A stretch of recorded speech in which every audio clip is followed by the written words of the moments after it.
The Anya Ndi Igbo, a non-partisan socio-political and economic development-oriented organization, has described the Obi Of Onitsha, His Royal Majesty Igwe Achebe, as a true custodian of culture and builder of bridges of peace across divides.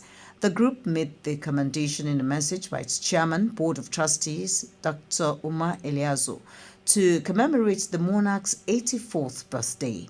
Dr. Eliazo explained that the unprecedented socio-economic transformation enjoyed by the people of Onitsha and beyond was a testament to his inclusive leadership and proactive approach to issues.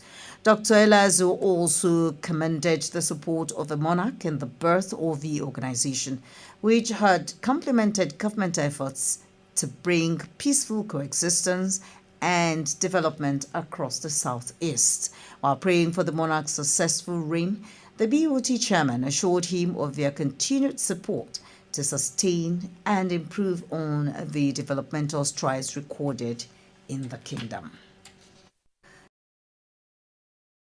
In the heart of the city where stories unfold, Judging Media TV shining bright and bold,